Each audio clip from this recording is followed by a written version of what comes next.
నువ్వు సంతకం పెట్టొద్దు. ఎవరెంత ఏడ్చి మొత్తుకున్నా సరే నువ్వు మాత్రం మారక అమృత. మీ నాన్నే నీ దగ్గరికి రావాలి, నీతో మాట్లాడాలి, నువ్వు చెప్పేవన్నీ వినాలి. నువ్వు తప్పు చేయలేదని ఆయన తెలుసుకోవాలి. అప్పుడే సంతకం పెట్టు అమృత.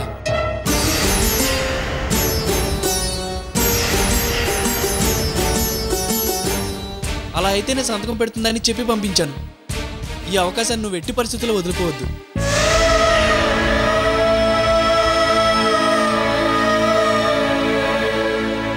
ఆయనే అందరి ముందు అమృత నా కూతురని చెప్పాలి. అప్పుడు పెట్టు సంతకం. సాగర్, స్నేహితుడిగా నువ్వు మాట్లాడిన మాటల్లో తప్పు లేదు, కానీ కూతురుగా నేను అలా మాట్లాడితే అది చాలా తప్పు. ఇప్పటికే నువ్వు మాట్లాడిన మాటలు నావే అనుకుని నాన్న ఇంకా అపార్థం చేసుకునే అవకాశం ఉంది. సాగర్, నువ్వు అనుకుంటున్నట్టు నాన్న డబ్బు మనిషి కాదు, అవసరం కోసం అవకాశవాదిగా మారే వ్యక్తి కాదు. మనసును విశాలం చేసుకుని దాని నిండా బిడ్డల ఆశయాలు నింపుకుని తన అవసరాలు కూడా మర్చిపోయి ప్రతి క్షణం బిడ్డల కోసం ఆలోచించేవాడు ఒక్క తండ్రి మాత్రమే సాగర్.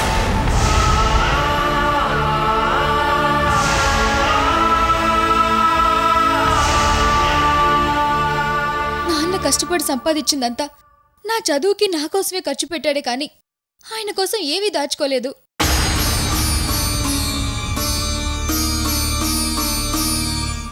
ఆయన అలా దాచుకుని ఉంటే ఈరోజు షాప్ కోసం పొలాన్ని నమ్ముకునే పరిస్థితి వచ్చేది కాదు.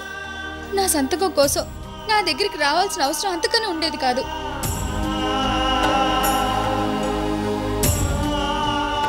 నేనే తప్పు చేయకపోయినా శిక్షణ అనుభవిస్తున్నాను. నాన్న అంతకంటే ఎక్కువ శిక్షణ అనుభవిస్తున్నారు. ప్రాణప్రదంగా ప్రేమించిన కూతురు తప్పు చేసిందని బాధ ఒక శిక్ష అయితే, నీ కూతురు ఇలాంటి తప్పు చేసిందా అని బయట నుంచి వచ్చే మాటలు ఇంకో బాధ, ఇంకో శిక్ష. అలా ఏ తప్పు చేయకపోయినా నాన్న 2 శిక్షలు అనుభవిస్తున్నారు సాగర్. పిల్లలు బాగుపడ్డం లేదు, చెడిపోతున్నారు. వాళ్ళని మంచి దారిలో పెట్టలేకపోతున్నానని తండ్రి బాధపడతాడు. ఆ బాధకు మించిన భయంకరమైన శిక్ష ఇంకొకటి లేదు సాగర్. ఆ బాధని నాన్న కళ్ళలో నేను చూశాను. నన్ను ఇంట్లో నుంచి గెంటేసినప్పుడు, కోర్టులో వ్యభిచారిగా చూసినప్పుడు, అర్ధరాత్రి నడి రోడ్లో చూసినప్పుడు ఆ బాధ ఆయన కళ్ళలో నేను చూశాను సాగర్, నేను చూశాను.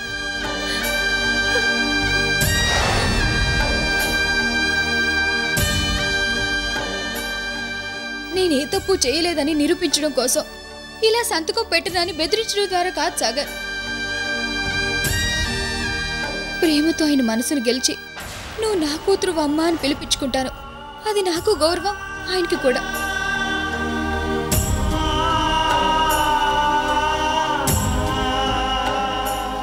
నువ్వు సంతకం పెట్టద్దని బాధపడుతూ చెప్పడంలో స్నేహితుడుగా నీ ఆవేదన నాకు అర్థమైంది. ఇప్పుడు నేను సంతకం పెడితే నువ్వు బాధపడతావు. అలా బాధపడకుండా ఉండాలని, అపార్థం చేసుకుండా ఉంటావని ఇదంతా చెప్పాను. అలాగే అమృత, నీ ఇష్టం.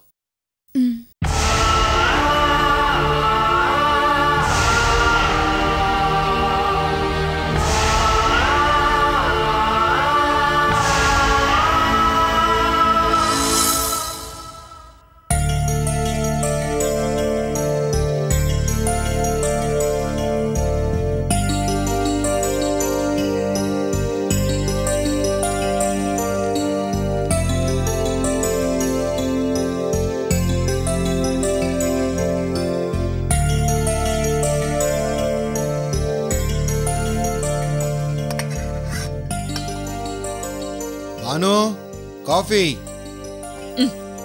కాఫీ లేదు, గీఫీ లేదు. నోరు మూసుకొని చదువుకోండి.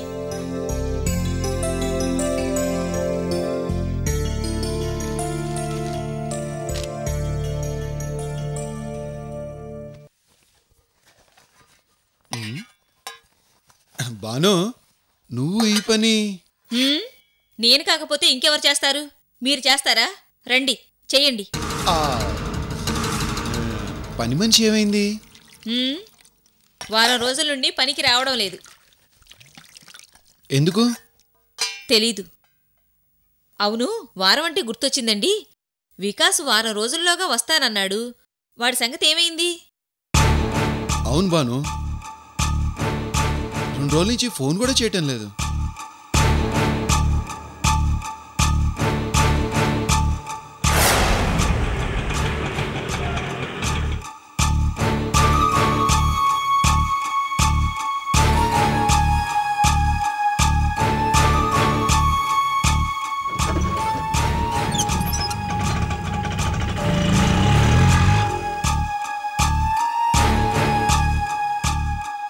అసలు కేరళ వెళ్ళి అంజనం చూడటం ఏంటండి? నాకెందుకు వాడు చేసేది కరెక్ట్ కాదనిపిస్తోంది బాను.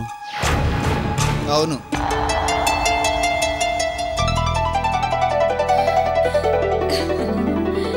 నాకు అలాగే అనిపించి వచ్చేసాను. నాన్న వికాస్, నీ ఆరోగ్యం ఎలా ఉందిరా?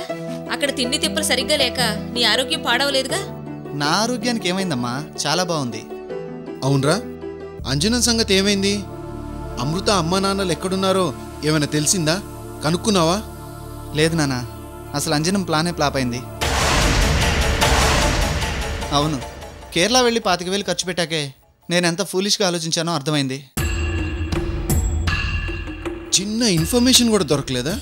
ఉత్తరం దిక్కు అన్నారు, ఆ తర్వాత దక్షిణం దిక్కు అన్నారు, ఆ తర్వాత మళ్ళీ అమృత తల వెంట్రుకలు కావాలంట. అమృత తల వెంట్రుకలా? ఎందుకు?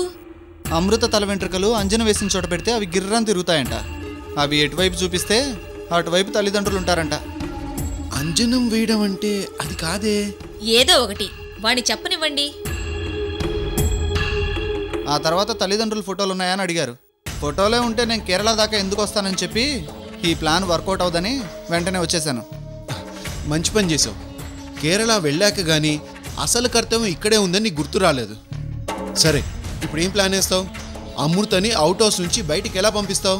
నానా, ఇప్పుడే వచ్చాను కదా, నన్ను టెన్షన్ పెట్టి చంపకండి ప్లీజ్. టెన్షన్ కాదురా, మీ తాతయ్యతో చాలా డేంజరు. త్వరగా ఏదో ఒకటి చెయ్యి.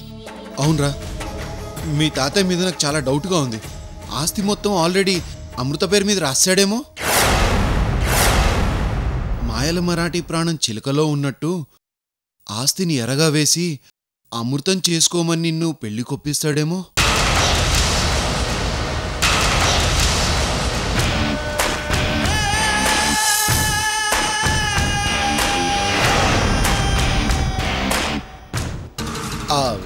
అంటే నానా, మీకు ఇలాంటి ఐడియాలు ఎక్కడి నుంచి వస్తాయి?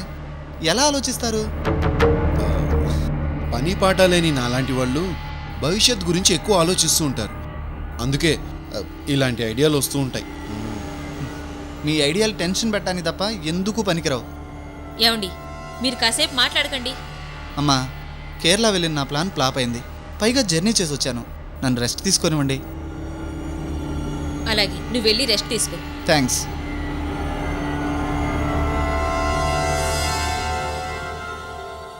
అది కాదు బాను, మీరు ఇంకేం మాట్లాడకుండా ఈ పేపర్ చదువుకోండి.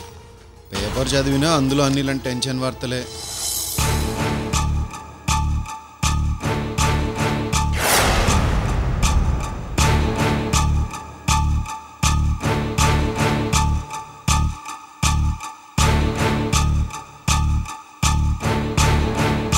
బావా, ఇప్పుడు నన్నేం చేయమంటావో నువ్వే చెప్పు.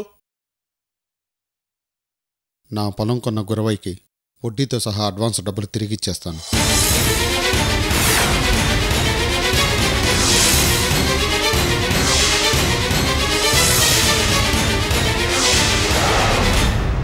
అన్ని డబ్బులు ఒక్కసారిగా ఎక్కడి నుంచి తెస్తావు బావా? నీ ఇంటి ఖర్చులు కొంత అయిపోయి ఉంటుంది. సరుకు కోసం కొంత పెట్టుబడి పెట్టుంటావు. ఆ పెట్టుబడి మొత్తం తిరిగి రావాలంటే కొంత టైం పడుతుంది కదా. ఈలోగా హఠాత్తుగా గురవయ్య నా డబ్బు నాకు ఇప్పించండి అంటే ఏం చెప్తావు? షాప్ ఇంకొకరికి అమ్మేస్తాను. ఆ డబ్బులు గురవైకి ఇస్తాను. మరి షాప్ లేకుండా నువ్వెలా బతుకుతావు బావా? అడుక్కు తిని బతుకుతాను బావా.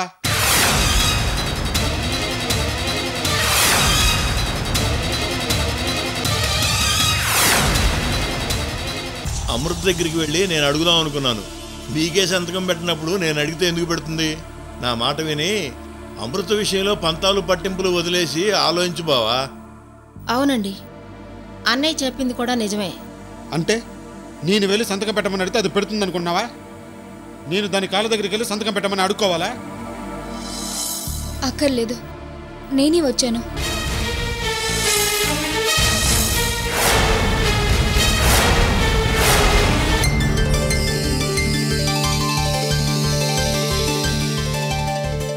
చూడండి మామయ్య, నేను లేనప్పుడు సాగర్ దగ్గరికి వచ్చి సంతకాలు పెట్టాలని అడిగారంట. నేనున్నప్పుడు వచ్చి అడుగుంటే నేను వచ్చి అప్పుడే పెట్టేదాన్ని.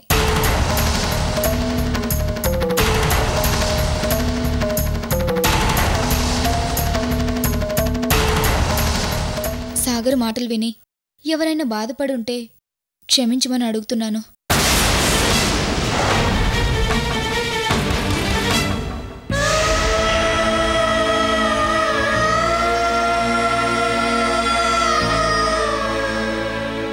అతను మాట్లాడిన మాటలు నావేననుకుని మీరందరూ నా మీద కోపంగా ఉండొచ్చు. అందుకే నేను ఇక్కడికి వచ్చాను. చెప్పండి, ఎక్కడ సంతకాలు పెట్టమంటారు?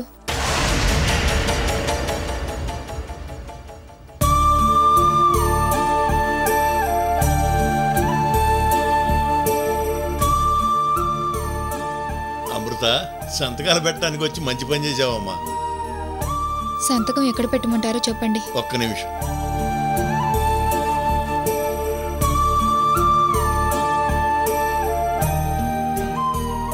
ఇక్కడొకటి, ఇక్కడొకటి, ఇక్కడొకటి పెట్టమ్మా.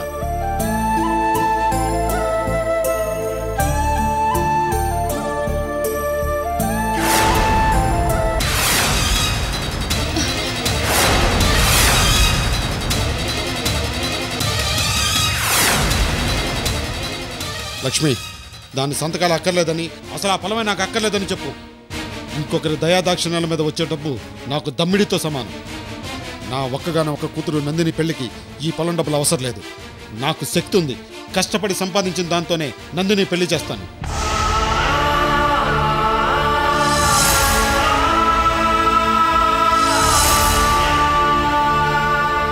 లక్ష్మి, సంతకాలు అక్కర్లేదు, ఏమి అక్కర్లేదు. ముందు దాన్ని ఇంట్లో చల్లమని చెప్పు.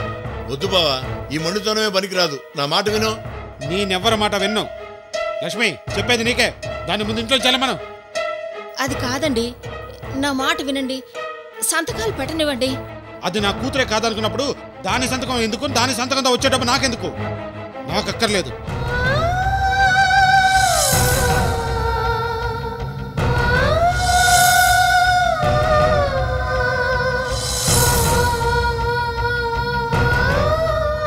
బావా, ఏమిటి నీ మూర్ఖత్వం? మూర్ఖత్వం కాదు కాదు. అసలు ఇది ఇప్పుడు ఎందుకు వచ్చిందో తెలుసా? నన్ను ఎగతాళి చేయడానికి, వెటకారం చేయడానికి.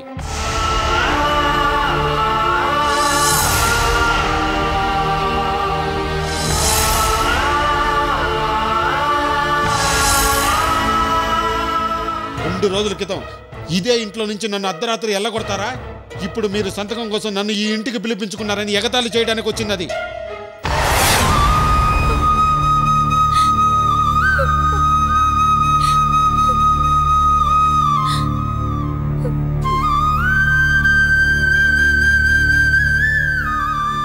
నేను ఒప్పుకోను. నాకు సంతకాలు అక్కర్లేదు. ఈ క్షణం ఇంట్లో నుంచి వెళ్ళమని చెప్పండి.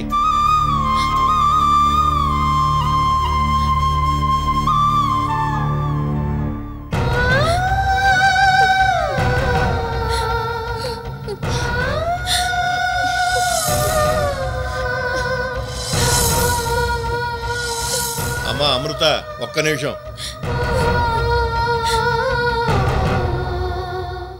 బావా, అన్నదమ్ములు, తండ్రి కొడుకులు, బావమరుదులు ఇలా చాలామంది మధ్య పంతాలు, పట్టింపులు, తగవులు చూశాను.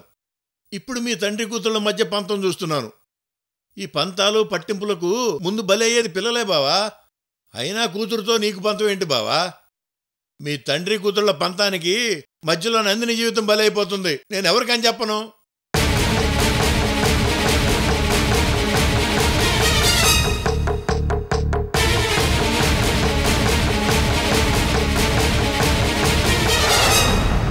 బావా, సంతకం పెట్టించుకోమని నీ కాళ్ళు పట్టుకుని అడగాలనుంది, కానీ మావయ్య మీరాగండి.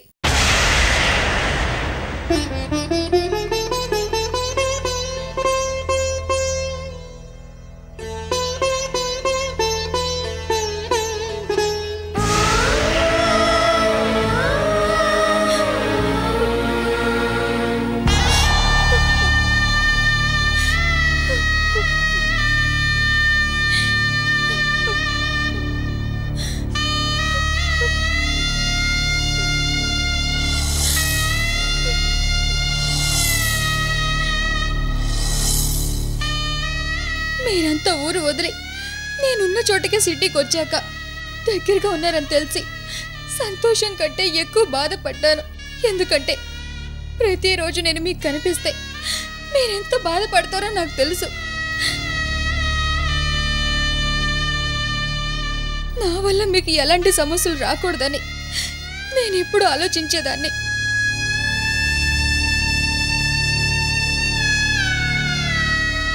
అలాంటిది ఈరోజు నా సంతకం సమస్య అయితే నేనెందుకు సంతకం పెట్టను? సంతోషంగా పెడతాను.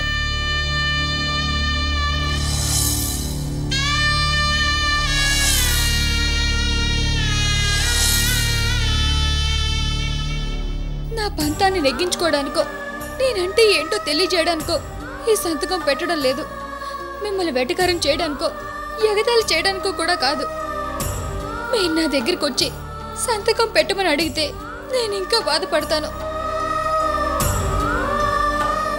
సంతకం కోసం నన్ను మీరు అడుక్కోవడం ఏంటి?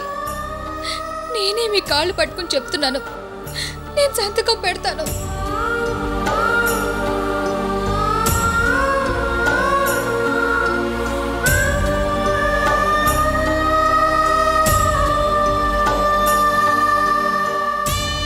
మీ ఆస్తిని సంతకాన్ని అడ్డం పెట్టుకుని మీ కూతున్నని ఏ తప్పు చేయలేదని నిరూపించుకోవాలనే ఉద్దేశం నాకు లేదు. ప్రేమతో, అభిమానంతో, ఆప్యాయతతో మీ మనసులో తిరిగి స్థానం సంపాదించుకోవాలని కష్టపడుతున్నాను, పడతాను కూడా. అంతే తప్ప నాకెలాంటి దురుద్దేశం లేదు. దయచేసి ఈ పంతాన్ని వదిలి నా చేత సంతకం పెట్టించుకోండి.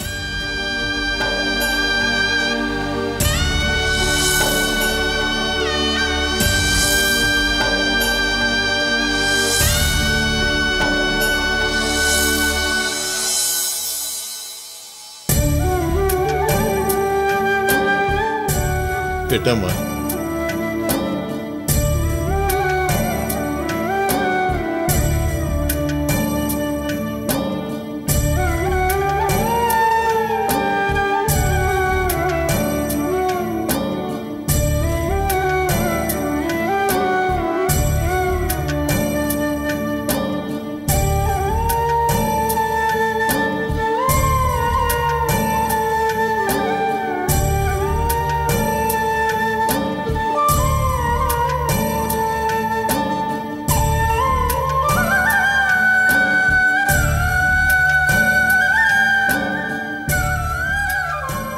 వెళ్ళొస్తామావయ్యా. చూడమ్మా అమృత, సంతకం పెట్టి మంచి పని చేశావు. ఎలాగోలా ఈ ఆస్తి డబ్బు రూపంలో నందిని జీవితానికి ఉపయోగపడుతుంది. ఇప్పుడు నాకు చాలా సంతోషంగా ఉంది. వెళ్ళిరా అమ్మా. మళ్ళీ రావద్దు.